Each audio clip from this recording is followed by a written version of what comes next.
One normal day supporting this club. That's all I asked for. One normal day. I didn't know whether to do a video on this crazy rumor that's going around, but it was spreading like wildfire when I opened up Twitter this morning. Talked to different people. There seems to be no smoke without fire. And I think whether you believe this rumor or not, it speaks to wider issues going on behind the scenes at the club, which we will get into. But yeah, of course, it's the rumor that in an altercation, there was some sort of physical contact between Todibo and Lopetegui. Rumors that Todibo punched Lopetegui, hit him. So initially it was reported by ex-employee on his podcast as a rumor. Shout out to ex-employee. You can go check out his Patreon. That's where it was. On the podcast that there's a rumor. So he said, look, this is a rumor. He wasn't there. He can't 100% verify this happened. But it was reported to him that there seemed to have been a physical sort of fight between Todibo and Lopetegui. Lopetegui may have got a punch off of Todibo, which is outrageous. It's absolutely if that's true. Let's talk about if that's true, right? Then we'll talk about if it's not true and still why it's an issue. But if it is true, that is insane. That is absolutely insane. I get it in sports. Passions run high. They do. But you can't be going around punching 60-year-old blokes in the face because, of football, whether it's because he's been dropped or he's got some criticism he didn't agree with. You just can't be doing that. And if that's true, I think both people's positions are untapped. Where do we go from there? Where does Lopetegui go? Obviously, he would be the victim in this, and I feel sorry for him because amongst all of this, Lopetegui seems like a genuinely nice guy. In everything that's happening, I feel bad for him. I really, really feel bad for him. As much as I feel like there needs to be a change, he just seems a bit in over his head. And if he has got punched, and he's had to wear concealing makeup, whatever the story is, that is bad on Todibo. And Todibo is a bit of a nutter. Now, West Ham, we're used to a bit of a nutter. We like characters like that, but that is concerning. And this goes to, talks of Potter potentially being the replacement. I don't think Potter could handle a player like that. That is my concern. So whether it means we have to sell, because Todibo's on loan, but I think it's an obligation after a few appearances. I don't know if that's been activated yet, but whether it's a case of we'd have to not play him anymore and to not activate, or is activated, we'd have to sell him. I think he's a quality player. I don't want to see it go that far. But I'm not going to go on these rumors and change my opinion of Todibo based on something that I wasn't there for. But like I said, it speaks to bigger issues because clearly something's happened. Now, there's always a chance that there could have been some pushing and shoving and the rumor mill turns. All of a sudden it turns into Todibo punched him from, maybe it was a shove. Maybe there was some of that in there. You know how these things grow. But it's still a big issue because there's been reports that Lopetegui fell out with Kudus and there was a heated exchange at halftime.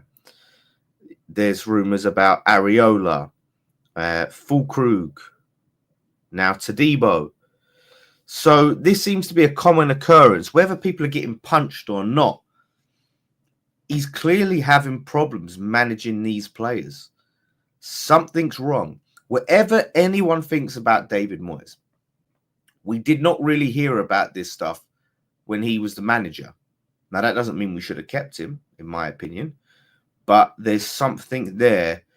And there's something going wrong with Lopetegui that these fallouts are happening. And Scott made a good point about players, just how much money there is and how entitled players are. The player power these days is out of control. you know, and that is a big issue in football. I completely agree. I think he's bang on there.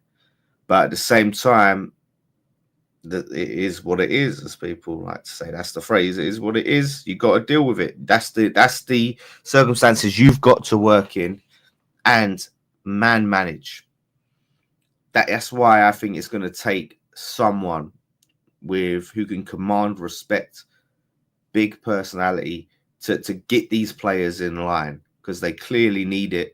And I think we've gone past the point of no return with Lopetegui, win, lose or draw on Monday, because I just don't see how you can come back from this. Now, you know, there's talk about potentially they've resolved it, apologies, move on, which is all great. Like I said, things happen and you can move on from it. But the fact that these things are happening and these things are getting leaked out of the club, it shows there's a real big problem in that dressing room. Big problem. And I don't know how he remedies it, because players get dropped. Things happen. I don't know whether it's how he's communicating these things or the way he's doing it. I mean, he's very quick to take players off. He'll sub you off at halftime in the first half, like he did Rodriguez. I think Rodriguez is another player he fell out with as well. He will do that, and players don't take kindly to that, which, you know, I think they need to get over themselves, because if something is not happening on the pitch and you're a part of it, you just got to take it and go, all right, well, let's see if it works. If it don't work out, then you have the grounds to doubt the manager or the coach. But yeah, player ego is out of control. But I think we're in a situation where they're struggling to find replacements for Lopetegui. There's been reports from several sources online that Potter has turned us down. He wasn't convinced by the 6-month deal. Eden Terzic apparently has turned us down. Could be about him not wanting to work with the Sullivans. David Sullivan. Obviously, he was part of Bilic's team and treated Bilic quite poorly. So that don't surprise me. So what are they going to do? Stick with him until they get another one? Because there's no interim to come in.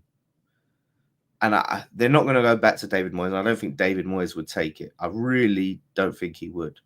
I think he's had his time, and I think he probably wouldn't want to go back to that. You know, he's come in twice, and they've let him go twice. So I don't think he'd have a third time. So who is there? If we just sacked Lopetegui and they got a manager in, but at the same time, if the dressing room is this chaotic and volatile, you've got no choice, really. There is no choice. I mean, if he's been punched, I'm surprised. That's why I take the punching thing with a massive grain of salt, because if Todibo's punched him, I mean, there's some serious grounds for legal action and all sorts behind it. If they've resolved it, obviously, then he agrees not to press charges, whatever. But yeah, it's mad. The situation at West Ham is crazy. It is absolutely crazy. And Monday, that could be volatile. If we concede the first goal, mate, it is going to be chaos in there. Burnley at home 2.0. Yeah. So I think they're going to have to really sort themselves out and really come up with a solution, because clearly offering these 2-year deals, these 6-month deals, ain't working. So if we have to get rid of Lopetegui, which it's looking like we do, you're just going to have to suck it up and offer a 2-year deal. I said, I'm not convinced by Potter. I know a lot of people say, I'll do wonders with you, and Chelsea was too big a job, and blah, blah, blah. But again, he just seems, he doesn't give me strong leadership vibes, Potter. I'm not confident in him in that regard. And if we've already got a volatile dressing room that needs brought into heel, I don't know he's the man to do it. Like I said, tactically, stylistically, could be great, but there's a big part of the job, and that's man management. And he seemed to really struggle with that at Chelsea. You know, a lot of people talk about the big egos at Chelsea. It looks like we've got some big egos in our changing room. So how is Potter going to handle that? So we really need someone who can come in, command respect, just whip the players into shape. You know, sometimes just the act of change. You know, new manager comes in, the manager they've got a problem with is gone.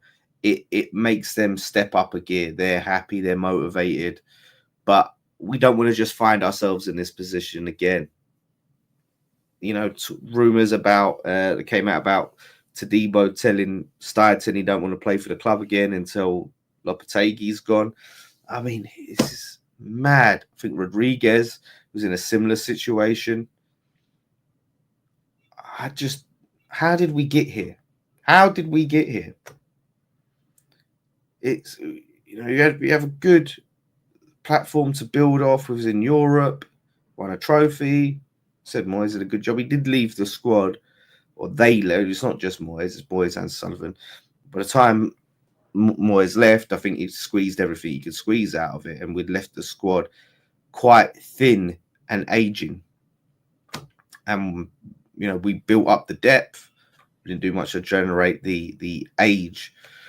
So yeah, it just seems we've steered wrong. And like I said on my other video, this comes down to Sullivan interfering.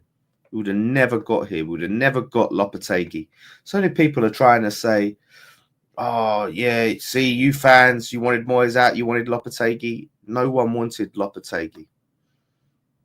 No one, even people can go and post these little screenshots, little clips out of context of other channels saying, oh, these are some names, and they've got like Lopetegui in it, and now they're saying we don't want Lopetegui.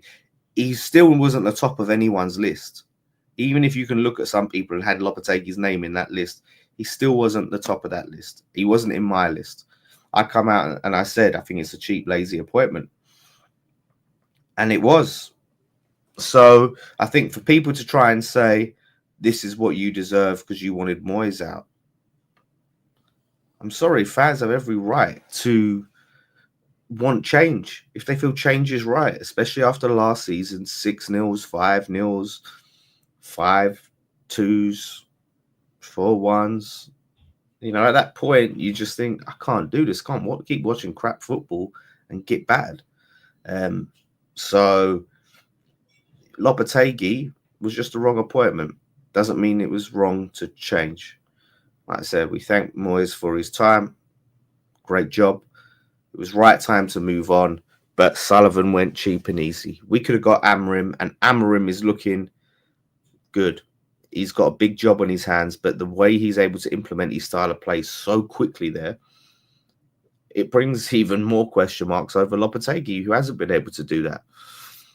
I really like what I see from Man United in terms of how they play.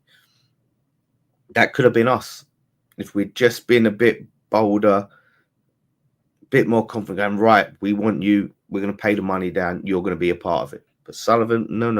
He didn't want to do that. So now we're in the situation we're in. And I was at the point where I just thought, you know what? I'd rather just keep Lopetegui to the end of the season rather than just get someone on a short term. Do you know what I mean? Or just someone for the sake of it, someone that's available, rather than get the best possible manager. But if all of these rumors are true, or there's any credibility, because there's no smoke without fire, even if it's not completely true, if there's any truth to it at all about all of these falling outs with players, then he can't stay under any circumstances. Even if we win, even if we beat Wolves, we have to find someone. And if you get one of these short-term stopgap managers, we're just going to write a season off. We're just writing the rest of the season off. That's all. It's just really, you know how like hungover I am and tired. I was like gonna chill, not do anything today. Open up my phone. Todibo punched Lopetegui. I can't believe it. I can't believe it. All these tweets. And I was like, oh my God. So I came and done this. So Yeah, I think it's all on David Sullivan. It's all on him. He has reaped what he sowed, and we've all reaped what he has sowed. He decided that he wanted Lopetegui. He went cheap and easy, and now we're suffering for it. And it's a shame because I think there's a good group of players in there. I really do. I think we're still light in certain areas, but we've got a big January transfer window coming up, and we don't know what the hell is going to be going on in our manager situation. So Monday's going to be fireworks. We'll keep it up. But like I said, like in terms of these stories, I think there's no smoke without fire. But I'm not going to suddenly be like, we need to sell to Todibo and boo Todibo when he touches the ball. In the same way, I'm not going to change my opinion of Lopetegui. Is my opinion of Lopetegui. Nice guy, out of his depth, regardless of what I see in them stories. But I think it's important for us to be aware of these rumors and observe and see how that plays out. Do you know what I mean? Like if we see Todibo in the team and he's like working his ass off, then you look at that and go, maybe it was definitely blown out of proportion and it was just one of them things. Like the Kudus thing, you know, that could have just been a typical dressing room spat. But there's too many of these stories. Do you know what I mean? You hear these once in a while and you go, all right, fair enough. Salah's, had a row with Klopp because he subbed him off. It happens. But when we keep hearing it about different players, then, there's a real problem there. So Monday's going to tell a lot. Us winning's not going to tell a lot, but who's in the team and how they perform. Are they going to be playing for the manager? El Sakigo is huge, ladies and gentlemen. So let me know what you think. Do you think it's true? And if true, how does it affect your opinion of the situation? Like I said, I think it's probably not as dramatic as is going around, and people think, which is what X has sort of said that he thinks, even though he's been reported there was a punch. These things happen. It's always secondhand information, and it gets blown out of proportion. But either way, it's not good. These stories coming out is not good because they're coming from somewhere, and it's probably the dressing room. So, ladies and gentlemen, we've got a great game to look forward to on Monday. Let the fireworks begin.